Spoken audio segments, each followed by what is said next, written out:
আজকে আমরা ক্লাস 3 এর অঙ্ক বইটার 1 পাতা থেকে 4 পাতা পর্যন্ত অঙ্কগুলো করব। 1 নম্বর অঙ্কটায় দেখো আছে একটা ছবি দেওয়া আছে বাঁ দিকে। ছবির মধ্যে দেখো 5খানা টিপের পাতা দেওয়া আছে। প্রত্যেকটা পাতায় গুনে দেখো 10খানা করে টিপ আছে। প্রথমে যে টিপটা আছে দেখো, গুনে দেখো লাল রঙের টিপ, 10খানা টিপ আছে। পরের পাতাতেও 10খানা টিপ আছে। এরকম প্রত্যেকটা পাতাতেই কিন্তু 10খানা করে টিপ রয়েছে। তাহলে এই টিপগুলো গোনার পর তোমাকে অঙ্কটা করতে হবে। এবার দেখো লেখাগুলো কি আছে। প্রথম অঙ্কটা আছে যে টিপের পাতা আছে। এখানে কতগুলো পাতা আছে? 1 2 3 4 5, 5টি। পরের অঙ্কটা দেখো, প্রত্যেক টিপের পাতায় ড্যাশটি টিপ আছে। গুনে দেখো প্রত্যেকটা পাতায় 10খানা করে টিপ আছে, তাহলে এখানে লিখবে তোমরা 10। তাহলে মোট কতগুলি টিপ হলো? এক একটা পাতায় 10খানা করে টিপ আছে, 5খানা পাতা, তাহলে 10 সংখ্যাটা 5 বার আসছে। একই সংখ্যা বারবার এলে আমাদের গুণ হয়, সেই জন্য এখানে 10কে 5 দিয়ে গুণ করলে হয় 50। অর্থাৎ এই উত্তরটা হবে মোট 50টি টিপ আছে।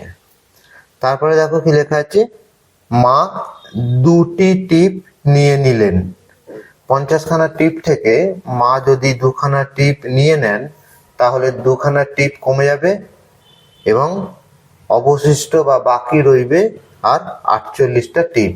তাহলে এখানে লাস্ট লিখবে তোমরা যে টিপ রইল 48টি। 1 নম্বর অঙ্কটা হয়ে গেল। এবার দেখো 2 নম্বর অঙ্কটায় কি বলেছে। এখানে একটা চাদরের ছবি দেওয়া আছে, আর এই চাদরে 4খানা টিপের পাতা আঁকতে হবে, ঠিক আগের মতো। কিন্তু আগের টিপগুলোতে এক একটা পাতায় 10খানা করে টিপ ছিল। এবার তোমরা যে 4খানা টিপের পাতা আঁকবে, সে প্রত্যেকটা টিপের পাতায় 8খানা করে টিপ আঁকতে হবে। তারপরে অঙ্কটা আগের মতো করতে হবে। সুতরাং এটা তোমরা করে দিতে পারবে, কিছুই নেই। এবার দেখো 3 নম্বর পাতা, 3 নম্বর প্রশ্নটায় কি আছে। এখানে একটা ছবি দেওয়া আছে, লক্ষ্য করে দেখো। ছবিতে একটা বাচ্চা মেয়ে দাঁড়িয়ে আছে গাছের সামনে, আর গাছে অনেকগুলো আম ফুলে রয়েছে, আর কিছু আম মাটিতেও পড়ে রয়েছে। খেয়াল করে দেখো গাছে আম যেগুলো আছে সেগুলো থোকা থোকা হিসেবে আছে, তবে প্রত্যেকটা আমের থোকাতে সমান সংখ্যক আম আছে। গুনে দেখো এখানে প্রত্যেকটা থোকার মধ্যেই 3খানা করে আম রয়েছে। তাহলে এখানে যখন তুমি এবার উত্তরগুলো লিখবে, দেখো প্রথমে প্রশ্নের কোন উত্তর চেয়েছে না, গাছে আম আছে ড্যাশ থোকা। গুনে দেখো কতগুলো থোকা রয়েছে, 1 2 3 4 5 6 7, 7খানা থোকা আম আছে। তাহলে এখানে তোমরা লিখবে যে গাছে আম আছে 7 থোকা। পরের প্রশ্নটা দেখো, প্রত্যেক থোকায় ড্যাশটি করে আম আছে।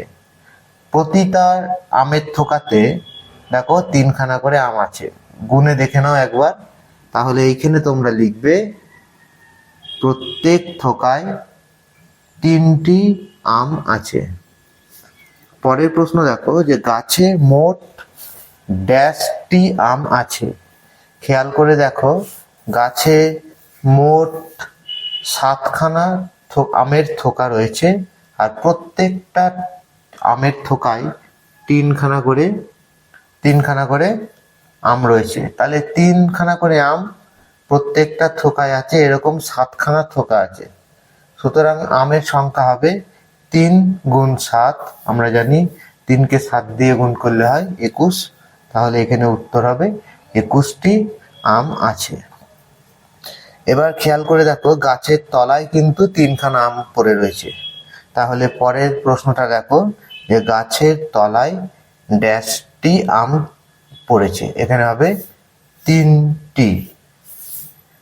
লাস্টে উত্তরটা কি চেয়েছে না, মাটিতে পড়ার আগে গাছে মোট আম ছিল। অর্থাৎ মাটিতে পড়ার আগে গাছে আম ছিল, এখন গাছে আম আছে 21টা, আর যে 3টে আম নিচে পড়ে রয়েছে এই আমগুলো আগে গাছে ছিল, মানে তখন গাছে আম ছিল 21 আর 3 যোগ করলে হয় 24, তখন গাছে 24টি আম ছিল।